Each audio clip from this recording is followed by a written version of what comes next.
짓궂은 어른들이 가끔 어린 아이들에게 엄마가 좋으니 아빠가 좋으니 이런 난처한 질문을 할 때가 있습니다.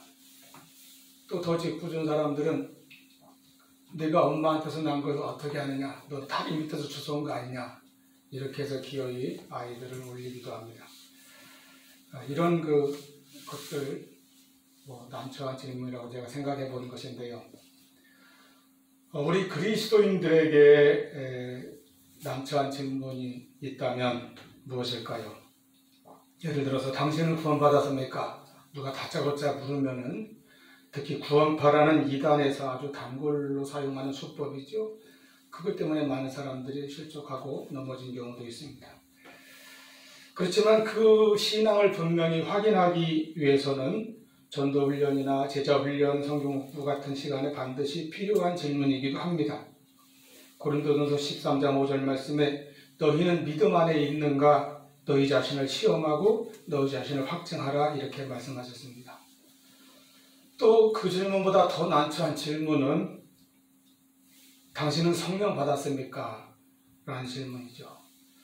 사실 교회 오래 다닌 아주 신실한 성도임에도 불구하고 위에 두 가지 질문을 갑자기 받으면 순간적으로 주춤하거나 속으로 고민하거나 그야말로 난처한 상태에 빠지는 경우도 있습니다. 그런데 오늘 본문 말씀 보니까 사도 바울이 바로 그런 질문을 던졌어요. 바울의 3차 전도 여행 중에 일어난 일입니다. 1절에 보면 바울이 윗지방으로 다녀, 여기서 윗지방이란 그 앞에 18장 23절에 기록된 갈라디아 지방과 보르기아 지방을 말하는 것 같습니다. 그런 곳들을 거쳐서 에베소에 당도하였습니다. 에베소에 있는 그 아르테미스 신전은 고대 7대 불가 사이에 꼽히기도 했던 아주 유명한 곳이죠. 아르테미스에 대한 신앙이 굉장히 온성에 가득했던 곳입니다. 그 에베소는 사도행전 18장 19절 21절에 먼저 기록되어 있는데 그 당시는 바울의 2차 전도여행 때입니다. 그 전도여행의 말미에 안디옥으로 돌아오는 길에 바울이 잠깐 들렸던 곳이 에베소입니다. 회당에 들어가서 유대인들과 변론하고 바로 그곳을 떠난 것으로 보입니다. 18장 20절에 보면은 여러 사람이 더 오래 있기를 청하되 허락하지 아니하고 21절에 작별하여 이르되 만일 하나님의 뜻이면 너희에게로 돌아오리라 하고 배를 타고 에베소를 떠나 가이사랴로 갔다고 했습니다. 아마 그 같은 약속 때문에 3차 전도여행에서는 초반부에 에베소에 찾아간 것으로 보입니다. 그 에베소에 갔더니 1절에 기록된 대로 이미 어떤 제자들이 있었다고 했어요. 여기서 제자들이란 예수님의 제자들인 사도를 말하는 것도 아니고 또 오늘날 우리가 생각하는 그렇게 훈련되고 헌신된 그런 개념의 그리스도인을 말하는 것도 아닙니다. 당시에는 예수님을 믿는다고 하는 그 무리들을 통칭해서 제자라는 표현을 사용하는 것을 볼 수 있습니다. 그러므로 그냥 일반적인 신도들, 교회 다니는 신자들을 말하는 것으로 보면 될 것입니다. 그런데 바울이 보기에 분명히 예수를 믿는다고 하는 제자들인데 그들의 신앙이 무언가 석연치 않은 점이 있었던 것 같습니다. 우리가 이렇게 사람들과 대화를 해보면 믿는 사람과 안 믿는 사람의 차이는 분명히 나타납니다. 특히 이제 평생 목회한 저 같은 사람은 대화해보면 본인이 소개하지 않아도 교회를 다닌다, 감이 바로 오는 그런 경우가 많죠. 그런데 간혹 교회 안에서도 분명한 믿음과 그리고 아까 처음 드렸던 그 질문, 구원의 확신이 있는 그런 신자들과 교회는 다니는데 아직 그런 확신이 없는, 그렇지 못한 그런 신자들 간의 차이도 느껴질 때가 있어요. 그런 것으로 보아 사도 바울도 에베소의 그 제자들에게서, 그 신도들에게서 그런 느낌을 받은 것 같습니다. 그래서 물은 거예요. 2절에 너희가 믿을 때 성령을 받았느냐? 이것은 그들의 신앙을 확인해 보고자 함입니다. 그런데 이 질문을 참 많은 사람들이 인용할 때가 많이 있죠. 특히 신자들을 그냥 막 어떤 그 엇박 지르는 그런 어감으로 인용할 때도 많이 있습니다. 그러면 괜히 속으로 뜨끔하거나 좀 자신이 없는 그런 신자들도 있을 것입니다. 이 질문이나 좀 아까 말했던 그 당신은 구원받았습니까? 이런 질문들은 아까 고린도전서 13장 5절 말씀대로 우리의 신앙을 확증하고 시험하기 위해서 또는 바르게 가르치고 확신을 갖게 하기 위해서 그렇게 교육적으로 한다면 모르거니와 이단이나 사이비처럼 우리의 신앙을 흔들고 실족시키려고 또는 어떤 이들이 자기들이 그 사람을 사로잡아서 마음대로 쥐고 흔들려고 하는 그런 의도를 가지고 이 질문을 다짜고짜 들이댄다면 거기에 걸려서 넘어지는 사람도 상당히 많다는 것입니다. 실제로 굉장히 많아요. 그래서 우리가 항상 유의해야 합니다. 아무튼 에베소의 신자들에게 바울이 물은 질문은 그렇게 굉장히 자극적으로 사용되는 경우가 많이 있는데 우리가 이 말씀을 다시 한번 보면 너희가 믿을 때에 성령을 받았느냐 이렇게 우리말에 번역이 되었지만 정확하게 표현하자면 너희가 믿는 자가 되었을 때에 빌리버, 너희가 교인이 되었을 때, 신자가 되었을 때에, 기독교인이 되었을 때에 성령을 받았느냐 그런 표현입니다. 여기에 대해 에베소의 그 신도들은 대답합니다. 우리는 성령이 계심도 듣지 못하였노라. 이제 뒤에 곧 밝혀지겠지만 이들은 세례 요한의 영향을 강하게 받은 무리들입니다. 그래서 어떤 신학자는 요한계 그리스도인이다. 사도 요한 계열의 그리스도인들이다. 이렇게 표현하기도 했습니다. 바울이 다시 묻기를 그러면 너희가 무슨 세례를 받았느냐? 예수 믿는 신자라고 하면 분명히 세례를 받았을 터인데 성령도 모른다고 하니까 무슨 세례를 받았냐 하고 재차 물었을 때에 바로 요한의 세례를 받았다고 대답한 것을 보면 알 수가 있습니다. 그러니까 그들은 예수를 믿고 세례를 받은 것이 아니라 세례 요한의 세례, 즉 율법적이고 도덕적인 그런 회개를 거쳐서 그런 세례를 받은 것입니다. 그렇다고 해서 그들이 성령에 대해서 전혀 모를 수는 없습니다. 성령이 계시는 것도 알지 못하였노라 그렇게 말할 정도는 아니라는 것이죠. 왜냐하면 구약시대의 다윗도 성령을 알았고 에스겔이나 요엘 같은 선지자들도 성령을 분명히 가르치고 예언했기 때문입니다. 경건한 유대인들이라면 성령을 모를 수가 없습니다. 그럼에도 우리는 성령의 계심도 알지 못하였다고 대답한 것은 성령의 존재 자체를 몰랐다는 것이 아니라 성령이 그렇게 오순절날 임하셔서 이제는 우리와 함께 거하신다는 것을 몰랐다는 뜻이죠. 즉 성령의 체험이 없었다는 뜻입니다. 세례 요한의 세례까지만 딱 알았지 예수 그리스도를 영접하여 거듭나며 그래서 성령을 받은 그런 체험이 그들에게 없었던 것입니다. 그래서 사도 바울은 그들에게 자세히 가르쳐 줍니다. 4절 바울이 이르되 요한이 회개의 세례를 베풀며 백성에게 말하되 내 뒤에 오시는 이를 믿으라 하였는데 그분이 바로 예수다. 이렇게 세례 요한의 말을 인용하면서 예수를 전하고 가르친 것입니다. 그랬더니 5절에 그들이 듣고 주 예수의 이름으로 세례를 받았다. 이제 비로소 예수를 믿는 신앙을 가졌고 거기에서 세례를 받습니다.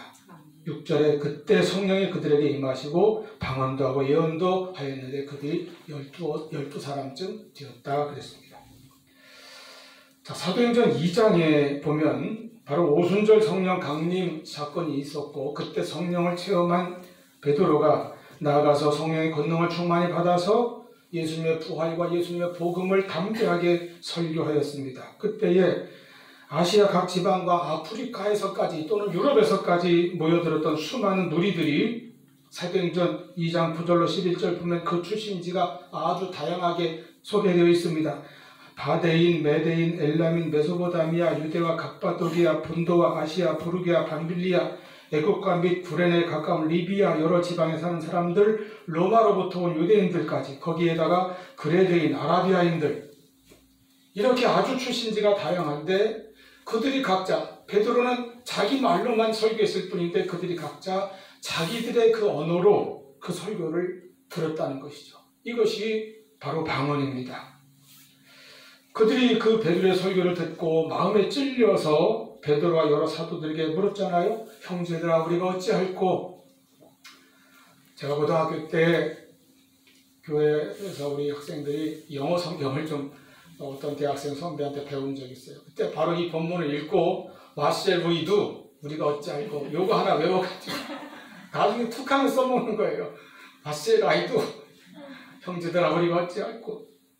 사도행전 2장 38절에 베드로가 이르되 너희가 회개하여 각각 예수 그리스도의 이름으로 세례를 받고 죄사함을 받으라. 그리하면 성령의 선물을 받으리니까 했습니다. 바로 그와 같은 똑같은 일이 여기 에베소에서 이 12사람들에게 일어났다고 하는 거예요. 그래서 에베소에서의 이 사건을 제2의 오순절이다 이렇게 말하기도 합니다. 자, 이상의 본문을 좀 다시 정리해 보겠습니다. 에베소의 신도들은 분명히 예수를 알긴 알았겠지요. 세례 요한의 추종자로 보이는데 그들이 그 세례 요한이 소개했던 예수를 모를 수는 없습니다. 그리고 그들은 요한의 세례도 받았습니다. 그런데 성령을 알지 못하였고 성령의 체험이 없었다는 거예요. 그래서 바울이 그들에게 무엇을 전했습니까? 예수님을 전했어요. 세례 요한의 말을 인용해서 그가 예언한 그분이 바로 예수 그리스도다 하고 예수님을 전했고 예수의 복음을 전했습니다. 그리고 예수의 이름으로 세례를 베풀었습니다. 그랬더니 성령이 임하셨어요. 여기서 우리는 참된 그리스도인의 신앙의 체험에 대한 표준적인 답을 알 수가 있습니다. 참된 그리스도인들은 이러한 체험을 가지면 되는 거예요. 에베소의 그 신도들처럼 율법적이거나 도덕적인 혹은 종교 생활이라고 할 수 있는 그런 믿음이 아니라 우리의 신앙이 바른 신앙이 되려면 첫째, 말씀을 듣는 것입니다. 그 말씀은 예수에 대한 말씀이죠. 그래서 둘째, 예수에 대한 믿음을 가지는 것입니다. 셋째는 예수의 이름으로 세례를 받습니다. 넷째는 그래서 성령의 체험을 합니다. 이 네 가지가 구비되어야 하는 거예요. 이 네 가지는 사실은 합해서 하나입니다. 하나의 체험으로 우리에게 체험됩니다. 내가 말씀을 통해서 예수를 듣고 예수를 믿어 영접하고 예수의 이름으로 세례를 받아 성령을 받습니다. 누구나 참된 그리스도인이 되려면 보편적으로 체험해야 되는 것입니다. 여러분은 이 체험이 다 있습니까? 말씀을 듣습니까? 예수에 대한 믿음을 가졌습니까? 예수의 이름으로 세례를 받았습니까? 그리고 성령을 받았습니까? 이제 처음 질문으로 돌아가 보겠습니다. 당신은 구원받았습니까? 여러분, 정말 내일 일도 알지 못하는 것이 인생이라는 것을 제가 또 지난 주간에 체험했어요. 지난 주간에 저의 친척 동생이 세상을 떠났는데 30대 초반에 갑자기 그렇게 됐습니다. 우리에게 언제 닥쳐올지 모르는 것이 그런 일들이에요. 만약에 우리가 오늘 밤에라도 부름을 받는다면 여러분, 나는 내일 아침 천국에서 눈을 뜰 수 있다고 그렇게 확신하고 있습니까? 그것이 구원받은 것이에요. 두 번째, 당신은 성령을 받았습니까? 자, 참 둘 다 난처한 질문일 수도 있지만은 자신이 없습니까? 아니에요. 우리는 이 두 가지 질문에 다 자신 있게 대답할 수 있어야 합니다. 아니, 자신 있게 대답할 수 있는 사람들이에요. 그 증거를 제가 말씀드리겠습니다. 첫째로, 저와 여러분은 예수님을 구주로 믿고 계십니까? 그렇다면 그는 이미 거듭난 것이고 구원받은 것입니다. 그리고 성령 받은 사람입니다. 고린도전서 12장 3절에서 분명히 누구든지 성령으로 말미암지 않고는 예수를 주라 고백할 수 없다고 말씀하였습니다. 그러므로 내가 예수를 주로 고백한다고 하는 것은 성령을 받았다는 거예요. 여러분은 예수님께서 십자가에서 내 죄를 위해 죽으시고 부활하신 그 예수님을 나의 주로 믿으십니까? 그렇다면 구원받은 것이고 성령으로 거듭난 사람입니다. 다시 똑같이 묻습니다. 예수님이 나를 위해 죽으시고 부활하셨음을 믿습니까? 그 예수님이 나의 구원자요 나의 구주 되심을 믿습니까? 그런데 여러분, 누가 그 믿음을 나에게 주셨을까요? 그것이 나의 어떤 지식이나 내 생각에서 나온 믿음입니까? 그것이 아니라 성령님께서 바로 우리로 하여금 예수님을 믿는 믿음을 가질 수 있도록 성령께서 선물해 주셨기 때문에 우리가 거듭나서 예수님을 주로 믿게 된 줄로 깨달으시기를 바랍니다. 이렇게 내가 구원받은 것과 성령 받은 것을 쉽게 확인할 수 있는 거예요. 예수님이 믿어지고 십자가와 부활의 복음이 믿어지면 그는 성령 받은 것입니다. 이 구원의 진리를 성령님께서 나로 하여금 이해하게 하고 믿게 하신 것입니다. 그러니까 내가 믿는다면 성령이 믿게 하신 것이죠. 언제도 소개해드린 이마입니다만은 어릴 때부터 아주 한 고향에서 단짝으로 지낸 두 여학생이 있었어요. 정말 아주 요즘 말로 베프, 영혼의 단짝처럼 그렇게 딱 붙어 다니면서 하루 종일 제잘거리고 그렇게 친하게 자라온 아이들이 이제 장성에서 서울로 각각 대학을 각각 다른 데로 진학을 했습니다. 그런데 한 학생은 대학교에 들어가서 어떤 예 전도를 받고 예수 그리스도를 영접하고 구원받아 믿음을 가졌어요. 얼마나 이 믿음이 기쁘고 이 복음이 정말 감격스럽고 예수님이 좋은지 그 친구를 주말에 오랜만에 만나자마자 막 정신없이 붙들고 그 예수님을 전하기 시작했어요. 막 복음을 전합니다. 그랬더니 상대방 친구가 멍하니 듣다가 갑자기 정색하고 물어요. 너는 그게 믿어지니? 아무 그 사전에 신앙적인 배경이 없는 그런 불신자가 갑자기 그런 이야기를 들으면 그럴 수도 있겠죠. 너는 그게 믿어지니? 그랬더니 이 여학생이 대답해요. 아니 너는 이게 안 믿어지니? 똑같이 자라나서 모든 생각이나 서로 교제하는 것이 비슷하고 공통점이 그렇게 많았고 마음이 완전히 통했던 두 친구인데 정반대의 대답을 하고 있는 겁니다. 너는 어떻게 이런 이야기가 믿어지니? 너는 어떻게 이 복음이 안 믿어지니? 무슨 차이일까요? 성령의 역사입니다. 성령께서 그 믿음을 갖게 하신 것입니다. 때때로 예수를 분명히 믿고 신앙생활 하는데도 어떤 신비하고 특별한 그런 체험 같은 게 없으면 성령을 받지 못했다고 생각하는 사람도 있습니다. 어떤 구체적인 신비한 체험이 없으면 성령을 못 받은 것으로 생각해요. 그것은 신앙이 미숙한 것입니다. 물론 특별한 체험이 있으면 더 좋겠지만 그런 어떤 외적인 체험은 누구에게나 보편적인 것은 아닙니다. 또 성령 받은 절대적인 조건이나 증거도 아닙니다. 본질적으로 중요한 것은 내가 예수님을 내 구조로 믿는 이 믿음, 이것이 생명이요, 이것이 가장 중요한 증거예요. 예수님을 향해서 주여, 이 한마디가 그 어떤 신비한 체험보다 더 큰 신비요, 기적입니다. 아무나 할 수 있는 게 아니에요. 이것이 바로 성령의 역사인 걸 믿으시기 바랍니다. 그래서 나에게 무슨 외적인 뚜렷한 체험이 없는 그런 사람들은요, 성령을 받은 줄 모를 때도 있어요. 자기가 받았어도 모릅니다. 그러나 분명히 그는 거듭난 새 사람이요 성령으로 난 사람입니다. 요한복음 3장 6절에 예수님께서 말씀하셨습니다. 육으로 난 것은 육이요 영으로 난 것은 영이니. 성령께서 거듭나게 하심으로 내가 예수 믿고 구원받았다. 이렇게 간단하게 요약해서 내가 예수님을 나의 구주로 믿는 것이 성령을 받은 것입니다. 아멘. 두 번째로, 여러분은 하나님을 아버지라고 부르십니까? 그렇다면 성령으로 거듭난 사람입니다. 왜냐하면 내가 성령으로 거듭나서 하나님의 자녀로 다시 태어났기 때문에 당연히 하나님을 아버지라고 부르는 것 아닙니까?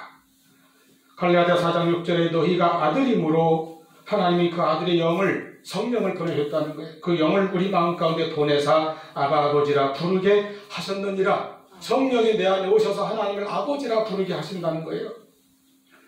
거꾸로 말하면 내가 하나님을 아버지라고 부를 수 있는 것은 성령이 내 안에 오셨다는 증거가 되는 것입니다.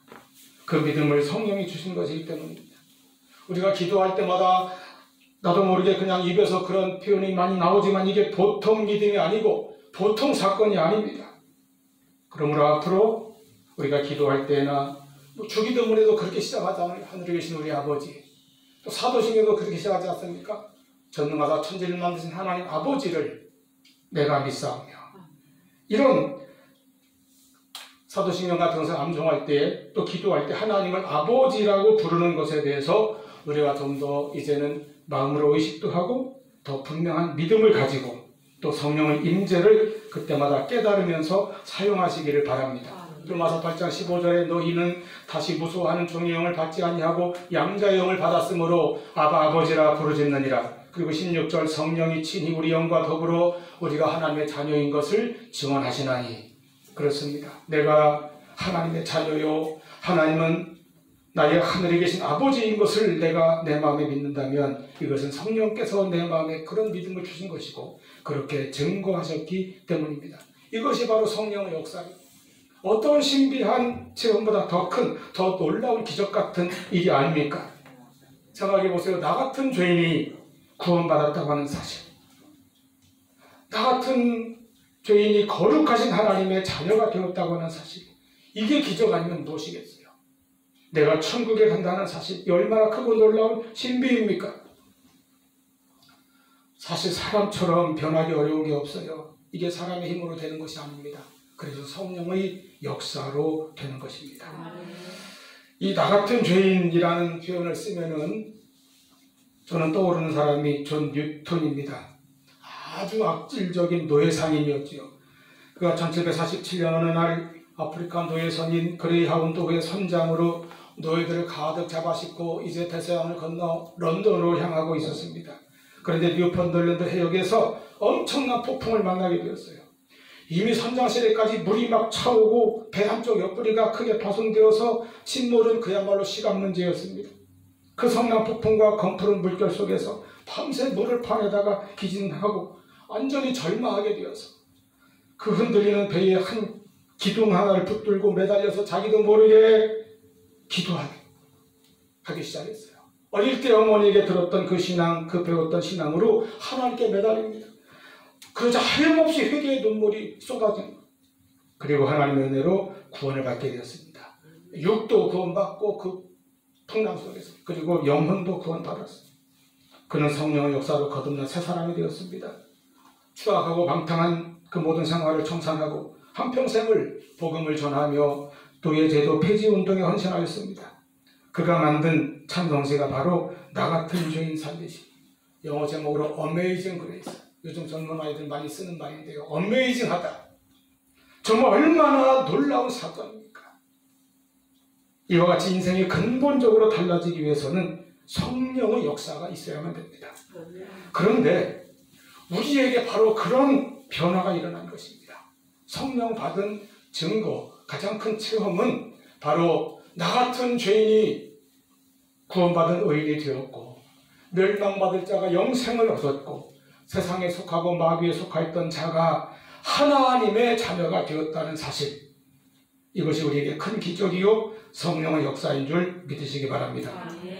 두 번째로 성령은 오셔서 내려오셔서 내 안에 늘 거하십니다. 이것이 성령의 내주 혹은 임재라고 하는 것입니다. 요한복음 14장 6절 예수님께서 약속하셨습니다. 내가 아버지께 구하겠으니 그가 또 다른 보혜사를 너희에게 주사 영원토록 너희와 함께 있게 하리니 하셨어요. 또 17절에 그는 너희와 함께 거하심이요 또 너희 속에 계시겠음이라. 성령이 내 안에 계신다는 겁니다. 계시는 거예요. 나와 함께 하시는 겁니다. 그래서 고린도전서 3장 16절에서 우리 몸을 성령의 전이라고 하지 않았어요? 왜? 성령이 거하시니까요. 너희가 하나님의 성전인 것과 하나님의 성령이 너희 안에 계시는 것을 알지 못하느냐.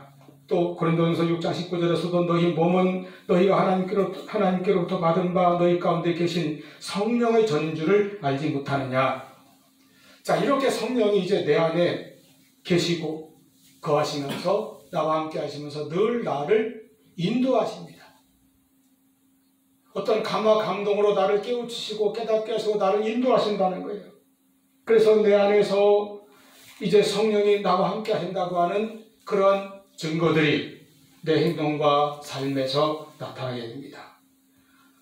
어떻게든지 하나님의 뜻대로 살려고 하고 하나님의 영광을 생각하게 되고 또 연약하게 넘어지고 실수하고 죄를 지으면 또 깨닫고 회개하게 되고 성령이 지적하시니까요. 그래서 거룩한 생활을 사모하고 또 이렇게 주일에 교회 나와 하나님께 예배드리고 말씀을 듣거나 읽을 때에 그 말씀이 깨달아지고 나아가서 이제 찬송하고 기도하는 것이 기쁘고 힘이 나는 것, 성령의 도우심입니다. 또 우리가 밖에 나가 전도하며 봉사하며 하나님의 영광을 위해서 살게 하는 것, 누군가에게 사랑을 행하고 또 복음을 전하고 누군가를 위해서 기도해 줄 수 있는 그런 사람이 된다면 이것은 성령께서 그 같은 선한 일을 할 수 있는 능력을 나에게 주시기 때문입니다. 나아가서 성령이 늘 나와 함께 하심으로 내 안에 내 성품의 변화까지 일어납니다. 그 성품의 변화가 일어나서 가장 큰 변화는 갈라디아 5장 22절에 기록된 성령의 열매가 내 인격 속에 맺어진다는 것입니다. 사랑과 희락과 화평과 인내, 자비, 양성, 충성, 온유, 절제라고 하는 이 아름답고 풍성하고 귀한 열매들이 내 인격에 나타납니다. 내 신앙에 나타납니다. 그리고 또한 성령은 능력을 여기시고 영이시기 때문에 우리에게 능력을 주시고 권능을 주심으로 우리가 능력 있는 성도가 되는 것입니다. 무슨 대단한 큰일을 해야만 능력 있는 것이 아니에요. 어떤 고난과 어려움 앞에서도 권하지 않냐고 믿음을 지키고 하나님을 바라볼 수 있는 것도 능력이에요. 여러분이 주일마다 이렇게 그 먼 거리에서 이 코로나 시중에 교회 나와 예배 드리는 것도 능력이라면 능력 아니겠습니까? 바울은 에베소 교인들을 정말 사랑하는 마음으로 그들을 가르치고 그들을 어떻게든 바르게 믿음을 세워주기 위해서 그 질문을 아까 했다고 했습니다. 너희가 믿을 때 성령을 받았느냐? 근데 때때로 아까 소개한 대로 우리를 시험하고 미혹하며 넘어뜨리려고 그런 질문을 사용하는 자들도 있을 수 있습니다. 자, 어쨌든 간에 어떤 형태로 질문을 받든지 당신은 구원 받았습니까? 당신은 성령 받았습니까? 이런 질문에 우리는 이제 자신 있게 대답할 수 있어야 합니다. 너희가 믿을 때 성령을 받았느냐? 그러면 그렇습니다. 나는 성령을 확실히 받았습니다. 내가 성령을 받았기에 예수님을 나의 구주로 믿고 하나님을 나의 아버지라 부르며 이렇게 내가 교회 나가 예배드리고 찬송하고 기도하며 말씀 듣고 성도의 교제를 나누는 것이 참 평안하고 좋은 것, 그리고 내가 더 나아가 다른 이들을 위하여 기도해주고 사랑하고 전도할 수 있는 것, 이것이 바로 성령이 내 안에 계신 증거입니다. 할렐루야. 아멘. 이렇게 대답할 수 있는 우리 모두가 될 수 있기를 바랍니다. 아멘. 더 나아가서 이제는 성령의 은사와 능력도 사모하시고 체험하시기를 바랍니다. 이왕이면 그런 은사를 많이 받으면 더 좋지 않아요? 그리고 성령의 인도와 감동하심에 늘 순종하며 그래서 성령의 충만을 체험하는 복된 은혜가 우리에게 있기를 축원합니다. 기도하시겠습니다.